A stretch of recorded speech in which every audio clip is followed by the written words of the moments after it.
Good day, everyone. I'm Pooja Joshi, your host for today's episode. In this session, we focus on a condition that is common yet often misunderstood: irritable bowel syndrome, or IBS. To help us navigate this important topic, we are joined by Dr. Avnish Kumar, gastroenterologist at IB Gut Care, Patna, a respected expert in functional gastrointestinal disorders. Today, Doctor will walk us through early symptom recognition, simplified diagnostic approaches, and effective evidence-based management strategies for IBS in routine clinical practice. Doctor, thank you for being with us. Let's begin our discussion. मेरा नाम doctor Awanish Kumar है। मैं senior consultant gastroenterologist हूँ रूपन memorial hospital Patna में। इसके अलावा मेरा अपना सेंटर है आईबी गट केयर के नाम से, पटना में प्रैक्टिस करता हूँ। So, doctor, question for you is, what exactly is IBS and how would you describe it in simple terms to a non-specialist? Okay, so IBS एक बहुत ही कॉमन प्रॉब्लम है आज के जनरल पॉपुलेशन में, जनरल पब्लिक में। ये एक misconception भी है इसके लिए बहुत सारे। इसको बेसिकली हम लोग इरिटेबल बाउल सिंड्रोम कहते हैं। इरिटेबल बाउल सिंड्रोम का मतलब हुआ कि हमारे इंटेस्टाइन में कुछ ऐसी चीज़ें हैं जो उसको जाके इरिटेट करती हैं, और उस इरिटेशन की वजह से उसमें कई तरह के सिम्टम्स डेवलप होते हैं, और इन सिम्टम्स के कॉम्प्लेक्स को हम लोग इरिटेबल बाउल सिंड्रोम या IBS कहते हैं। कई तरह के सिम्टम्स जैसे कि पेट दर्द होना, मीठा मीठा पेट दर्द होता है इसमें पेशेंट्स को। उसके अलावा पेशेंट्स को ब्लोटेड फील होना, पेट में बर्निंग सेंसेशन आना, इसके अलावा कॉन्स्टिपेशन या लूज मोशन की शिकायत हो जाना, और ये सिम्टम्स बहुत लंबे समय तक परसिस्ट करते हैं। यूजुअली हम लोग IBS किसी मरीज को तभी बोलते हैं जब उसको ये सिम्टम्स 6 महीने या उससे ज़्यादा से परसिस्ट कर रहे हों। तो आइडियली अगर किसी को IBS डायग्नोज होता है तो उसके सिम्टम्स मोर देन 3 मंथ्स और मोर देन 6 मंथ्स के ड्यूरेशन के होते हैं। पेन जो होता है, पेट दर्द जिसको हम लोग बोलते हैं, पेन एब्डोमेन, ये बहुत ही और सबसे कॉमन सिम्टम होता है IBS का। उसके बाद उसमें कॉन्स्टिपेशन या लूज मोशन, और ये पेन के साथ एग्रवेट होने वाली चीज़ें होती हैं। जब भी पेन आएगा तो उसका कॉन्स्टिपेशन बढ़ जाएगा या लूज मोशन बढ़ जाएगा पेशेंट्स का, या फिर उनके फ्रीक्वेंसी ऑफ स्टूल बढ़ जाएंगे, या फिर कंसिस्टेंसी ऑफ स्टूल में चेंज आ जाता है। इसको हम लोग IBS कहते हैं, irritable bowel syndrome. What are the biggest myths or misconceptions you hear from patients about IBS? जो बिगेस्ट मिथ और मिसकंसेप्शन है IBS के बारे में, वो है सबसे बड़ी समस्या जो लोग बोलते हैं ये सारी प्रॉब्लम्स गैस की वजह से हो रही हैं। और सबसे पहले यही कंप्लेन लेके आते हैं कि उनको गैस की समस्या हो गई है, जबकि वो इस चीज़ को समझ नहीं पा रहे होते हैं कि ये एक्चुअली IBS है। पेट में भारीपन लगना या जलन होना, उसके साथ दर्द हो जाना, लूज मोशन हो जाना, कॉन्स्टिपेशन हो जाना, ये सारी सिम्टम्स जो होती हैं IBS की होती हैं। लेकिन पेशेंट्स हमेशा इस चीज़ को लेके कंसर्न होते हैं कि उन्हें गैस की समस्या ज़्यादा हो रही है, और वो इसके लिए बहुत ही ज़्यादा वरीड होते हैं। उनको बहुत प्रॉब्लम होती है इस चीज़ से, क्योंकि ये ऐसी समस्या है जो बहुत लंबे समय तक चल रही होती है, और इसलिए वो बहुत परेशान होते हैं, मेंटली भी, फिजिकली भी और फाइनेंशियली भी। हर तरह से वो ड्रेन्ड आउट हो चुके होते हैं। तो उन्हें ये समझाना बहुत मुश्किल काम होता है कि ये गैस की समस्या नहीं है, ये बेसिकली IBS है, और उसको प्रॉपर तरीके से अगर हम ट्रीट करेंगे तो ठीक भी हो सकती है या कंट्रोल रह सकती है। और उसके साथ उनको कई तरह के हम लोग काउंसलिंग सेशंस देते हैं या फिर मेडिकेशन देते हैं, जिससे उनको रिलीफ मिलता है। दूसरी समस्या उनको होती है, कई लोग इस बात से परेशान होते हैं कि कहीं उन्हें कैंसर की समस्या तो नहीं है। तो ये भी एक, क्योंकि बहुत लंबे समय से चल रही होती है, और ये बहुत डॉक्टर्स को विजिट करने के बाद भी कई बार उनका सिम्टम रिकर होता है, बार बार आने की समस्या होती है। तो वो इस चीज़ से बहुत परेशान हो रहे होते हैं कि कहीं मुझे कैंसर की समस्या तो नहीं हो गई है, या किसी और तरह की गंभीर बीमारी जैसे TB की समस्या, या IBD एक होता है जिसको हम लोग इन्फ्लेमेटरी बाउल डिजीज बोलते हैं, उसकी समस्या तो नहीं है। तो ये सारे जो इनके क्लोज डायग्नोसिस होते हैं, इन सब में वो कंफ्यूज रहते हैं कि आखिर उन्हें ये परेशानी ठीक क्यों नहीं हो रही है, जबकि वो इतने समय से ट्रीटमेंट ले रहे हैं, दवाइयाँ ले रहे हैं, सारी चीज़ें करके थक चुके हैं, लेकिन उन्हें आराम नहीं मिल रहा है। तो ये कुछ मिसकंसेप्शंस हैं जिनको क्लियर करना पेशेंट्स के लिए बहुत ज़रूरी होता है। How does modern lifestyle food habits, stress and sleep contribute to IBS? Basically modern lifestyle एक बहुत बड़ा रिस्क फैक्टर है आज के ज़माने में। जो IBS की एक समस्या बहुत तेज़ी से बढ़ रही है और बहुत ही कॉमन समस्या है। तो फूड हैबिट्स जहाँ तक हम बात करें तो आजकल मोस्टली जंक फूड और आउटसाइड फूड हम लोग ज़्यादा खाते हैं। ऐसे ऐसे प्लेटफॉर्म डेवलप हो गए हैं कि आपको बाहर जाने की भी ज़रूरत नहीं होती है, घर बैठे बैठे बाहर का खाना मंगा लेते हैं। तो ये सारी चीज़ें जो हैं आजकल हमारे इंटेस्टाइनल गट या गट हेल्थ को बहुत ज़्यादा डैमेज कर रही हैं और उनको बीमार कर रही हैं। तो ये बहुत ज़रूरी है कि हम अपने डाइट पे बहुत कंसंट्रेट करें और उसको कंट्रोल्ड वे में लें। रेगुलर फूड इंटेक जो बाहर जंक फूड होता है उसको कंट्रोल करें। स्पेशली फॉडमैप्स होती हैं जिनको हम लोग आगे डिस्कस करेंगे, कि ऐसी डाइट जिसमें सैकराइड कंटेंट ज़्यादा होता है, पॉलीऑल्स होते हैं, वो हमारे गट हेल्थ को ज़्यादा परेशान करती हैं और इसलिए उनका परहेज बहुत ज़रूरी होता है। दूसरे नंबर पे स्ट्रेस है। स्ट्रेस की बात करें तो डेफिनेटली एक बड़ा फैक्टर है आईबीएस को डेवलप करने में और उसको परसिस्टेंटली कंटिन्यू करने में, उसको जल्दी ठीक नहीं होने देने में। अगर कोई आदमी परेशान है, कोई स्ट्रेस में है, तो उसकी वजह से जो विसरल सेंसिटिविटी होती है, गट सेंसिटिविटी होती है, वो बहुत बढ़ जाती है। इसको हम लोग गट ब्रेन एक्सिस भी बोलते हैं, कि अगर दिमाग में स्ट्रेस बढ़ता है तो वो अपना स्ट्रेस पेट को ट्रांसफर कर देता है, वो पेट के सिम्टम्स के साथ आना शुरू होता है। तो इसलिए आईबीएस अगर स्ट्रेस है किसी को तो वो जल्दी ठीक नहीं होता अगर उसका स्ट्रेस वाला पार्ट हम लोग ठीक नहीं करें। दूसरा होता है स्लीप डिस्टर्बेंस। अगर हम लोग अपना स्लीप प्रॉपर नहीं रखते हैं, अगर नींद हमारी डिस्टर्ब है, या तो वर्क की वजह से या फिर पढ़ाई की वजह से या फिर स्ट्रेस की वजह से, किसी भी वजह से हमारा स्लीप डिस्टर्ब हो रहा है, तो वो भी एक मेजर कारण होता है आपके आईबीएस को कंटिन्यू करने में, उसको ठीक नहीं होने देने में। तो ये सारे फैक्टर्स बहुत ज़रूरी हैं एड्रेस करना, चाहे वो फूड हैबिट हो या फिर स्ट्रेस हो या फिर स्लीप हो। तीनों चीज़ों को अगर हम प्रॉपरली उसको ट्रीट नहीं करेंगे, प्रॉपरली उसका कंसर्न नहीं शो करेंगे, तो फिर वो आईबीएस को ठीक नहीं होने देगा और वो बहुत लंबे समय तक आपको परेशान करते रहेगा। What are the top 3 red flags that make you suspect IBS in a patient? तो जो 3 मोस्ट कॉमन साइंस और सिम्टम्स होते हैं जो हमको आईबीएस की तरफ सस्पिशन ले जाते हैं, वो बहुत ही कॉमन और डे टू डे लाइफ के सिम्टम्स हैं। जैसे मीठा मीठा पेट में दर्द होना। पेट दर्द बहुत ही कॉमन सिम्टम होता है और ये अगर आपको डेली हो रहा है या वीक में 2 दिन भी हो रहा है, उसके साथ अगर आपके स्टूल की कंसिस्टेंसी चेंज हो जा रही है, कॉन्स्टिपेशन हो जा रहा है या लूज मोशन हो जाता है या फिर फ्रीक्वेंसी ऑफ स्टूल्स बढ़ जाते हैं या घट जा रहा है, तो ये आईबीएस की तरफ इशारा करता है। तो ये 3 साइंस जो सबसे कॉमन होते हैं, जो इसके क्राइटेरिया हैं डायग्नोसिस के लिए, वो है पेन एब्डोमेन। ये या तो डेली हो या at least 2 weeks in a day होना चाहिए। दूसरा, change in the stool consistency of stool, या तो लूज मोशन होने लगे या फिर पेन डायरिया होने लगे या कॉन्स्टिपेशन होने लगे, या change in the frequency of stool, that is stool frequency घट जाए या बढ़ जाए। दोनों ही कंडीशन में ये सारी एपिसोड्स पेन के साथ होना जरूरी है। पेन नहीं है और ये सारी चीजें हो रही हैं तो हम उसको आईबीएस में नहीं रख सकते, लेकिन पेन के साथ अगर ये दोनों सिम्टम्स आ रहे हैं तो आपको आईबीएस स्ट्रांगली सस्पेक्ट करना चाहिए। What are some common mistakes in diagnosing IBS at the primary care level? ये बहुत ही कॉमन डिजीज है और बेसिकली ये सिर्फ गैस्ट्रोज नहीं ट्रीट कर रहे होते हैं। नॉर्मल जो जनरल फिजिशियंस होते हैं और जो ग्राउंड लेवल प्रैक्टिशनर्स होते हैं रूरल लेवल पे, उन सब के पास इस तरह के पेशेंट्स जाते हैं। और जो सबसे कॉमन डायग्नोस्टिक मिस्टेक होता है, वो एक कॉमन समस्या जो क्रोनिक कॉन्स्टिपेशन या क्रोनिक डायरिया का एक डायग्नोसिस बना दिया जाता है, वो उस लाइन पे ट्रीट कर रहे होते हैं पेशेंट्स को, या फिर उनको गैस की समस्या बता दी जाती है कि आपको गैस की समस्या है, तो हम लोग डिस्पेप्सिया बोलते हैं, ये समस्या बता दी जाती है। ये तो कॉमन सिम्टम्स हो गए। इसके अलावा भी कुछ ऐसी चीज़ें होती हैं जिनको डायग्नोज करने में दिक्कत हो जाती है, जैसे कि कुछ लोग एज ए टीबी का भी ट्रीटमेंट ले चुके होते हैं जनरल फिजिशियंस के लेवल पे, क्योंकि उनको अल्ट्रासाउंड में लिम्फ नोड्स मिल जाते हैं।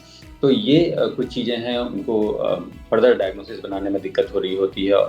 तो ये बहुत ज़रूरी है प्रैक्टिशनर्स को समझना कि आपको ये 3 सिम्टम्स पे बहुत ज़रूरी ध्यान देना है, बहुत स्ट्रांगली सस्पेक्ट करना है आईबीएस। अगर किसी को पेट दर्द के साथ लूज मोशन या कॉन्स्टिपेशन हो रहा हो, तो आप एक बार आईबीएस का डायग्नोसिस ज़रूर कंसिडर कीजिए। अगर सारे रिपोर्ट्स नॉर्मल हैं, सारी इन्वेस्टिगेशन नॉर्मल है, तो आपको आईबीएस सस्पेक्ट करना चाहिए और उस लाइन पे उसको ट्रीट करना चाहिए, क्योंकि उसको अदर ट्रीटमेंट से टेम्पररी रिस्पॉन्स मिलेगा, फुल रिस्पॉन्स या परमानेंट रिस्पॉन्स नहीं मिलता है पेशेंट्स को।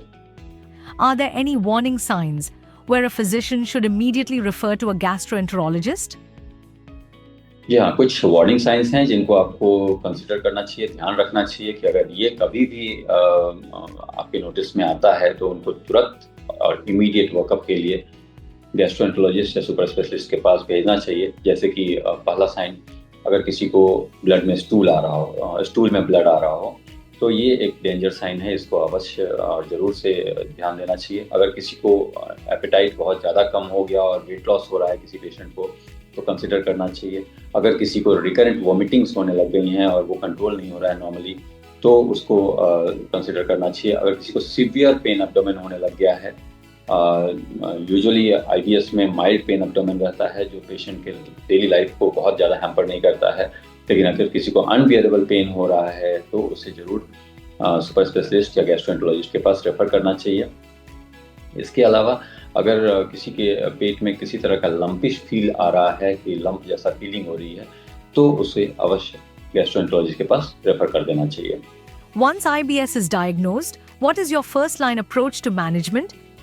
एक बार हमने आईबीएस डायग्नोज कर लिया, आईबीएस हमने क्लियर कर लिया कि ये पेशेंट आईबीएस से बीमार है, आईबीएस की वजह से बीमार है, तो there are multi level approach.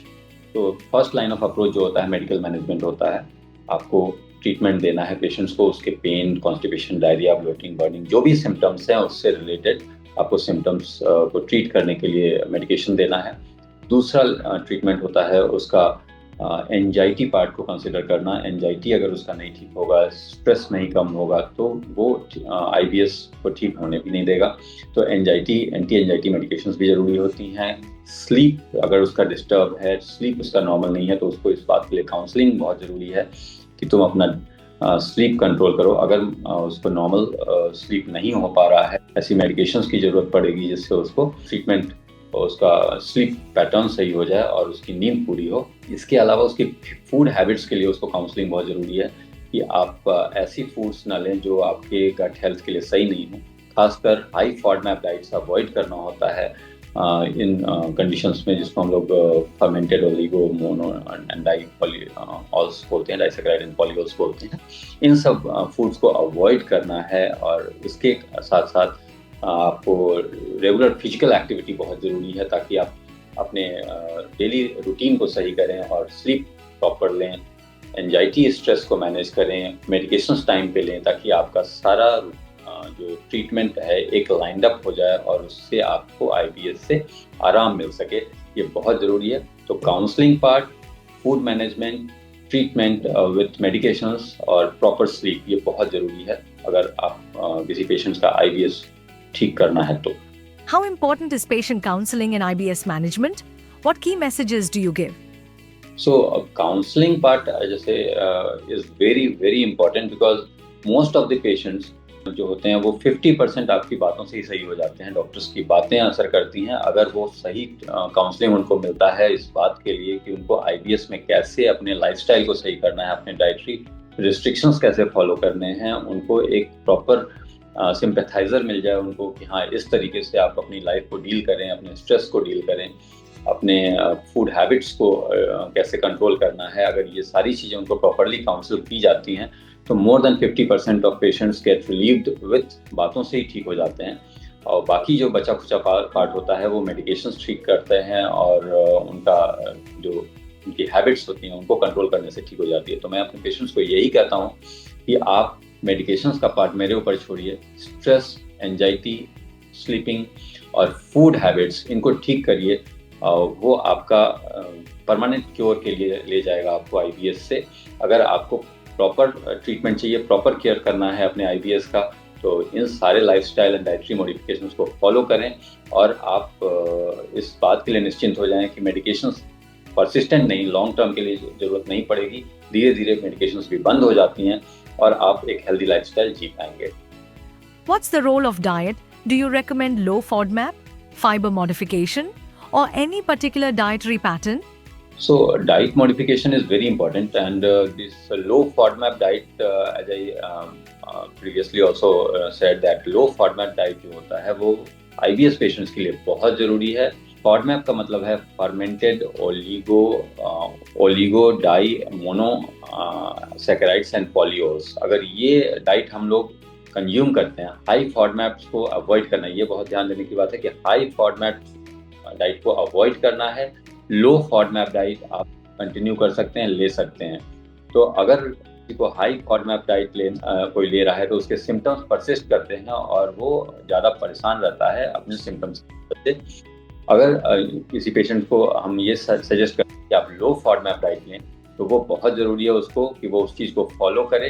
And low FODMAP diet के साथ ये बहुत ज़रूरी है कि उसको उसमें आप दूध वाली चीज़ें कम करनी है, मिल्क प्रोडक्ट्स कम करनी है, फैटी डाइट्स कम करनी है, ज़्यादा सुक्रोज और शुगर कंटेनिंग फूड्स को कम करना है। फाइबर मॉडिफिकेशन बहुत ज़रूरी है, क्योंकि अगर किसी को लूज मोशन या डायरिया हो रहा है तो फाइबर उसको बहुत हेल्प करता है दोनों ही पार्ट को कंट्रोल करने में।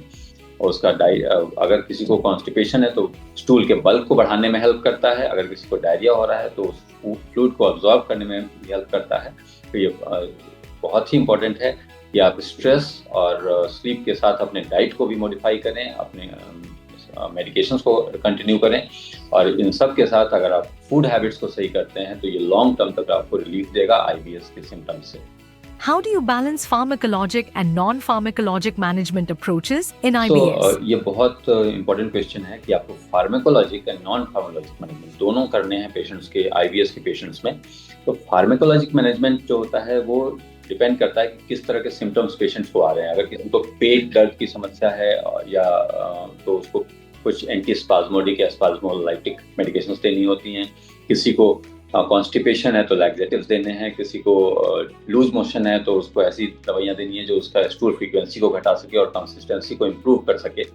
तो ये सारी मेडिकेशन साथ साथ चलनी होती हैं। उसके साथ स्ट्रेस मैनेजमेंट करना है, स्लीप मैनेजमेंट करना है। तो ये सारी फार्माकोलॉजिक मैनेजमेंट में आती हैं। ये सारा मेडिकेशन आपको एक साथ लेना है और ग्रेजुअली उनको रिड्यूस करना होता है। सडन कट ऑफ करने से सिम्टम्स रिकर करती हैं बहुत तेजी के साथ। इसके अलावा नॉन फार्माकोलॉजिक मैनेजमेंट की हमने बात की है कि हमें पेशेंट्स को डाइटरी एडवाइस देने हैं, लो फॉडमैप डाइट एडवाइस करना है। इसके अलावा उनको रेगुलर फिजिकल एक्टिविटी करनी है, एक्सरसाइज करना है, स्ट्रेस मैनेजमेंट करना है जो कि योगा के फॉर्म में हो सकता है या फिर काउंसलिंग के थ्रू हो सकता है। ये सारी चीज़ें उनको साथ साथ लेके चलनी होती हैं। अगर कोई भी एक पार्ट मिस होगा तो IBS का कंप्लीट रिलीफ नहीं मिलता है। तो ये बहुत ज़रूरी है कि फार्माकोलॉजिक मैनेजमेंट और नॉन फार्माकोलॉजिक मैनेजमेंट दोनों साथ साथ चलें और दोनों एक दूसरे के कॉम्प्लीमेंट करें, एक दूसरे को रिजॉल्व ना करें। कॉम्प्लीमेंट करेंगे तो सिम्टम्स भी रिजॉल्व होंगे और पेशेंट ज़्यादा रिलीफ में रहेगा। Thank you for the wonderful discussion and on IBS, as it was a very common topic। ये बहुत ही कॉमन टॉपिक है जो कि आज के हमारे जनरेशन को, हमारे यंग जनरेशन से लेके और एल्डरली पॉपुलेशन को भी बहुत परेशान करता है। तो ये IBS का जो सिम्टम्स हैं इनके बारे में हमने ब्रीफली डिस्कस किया है और उसके मैनेजमेंट के बारे में बात की है। थैंक यू ल्यूपिन जिन्होंने मुझे मौका दिया इसके बारे में बात करने के लिए और एक अवेयरनेस फैलाने के लिए लोगों के बीच में। Thank you very much. Thank you, Doctor, for sharing such valuable insights on IBS. Your clarity and practical guidance will certainly help both physicians and patients approach this condition with more confidence.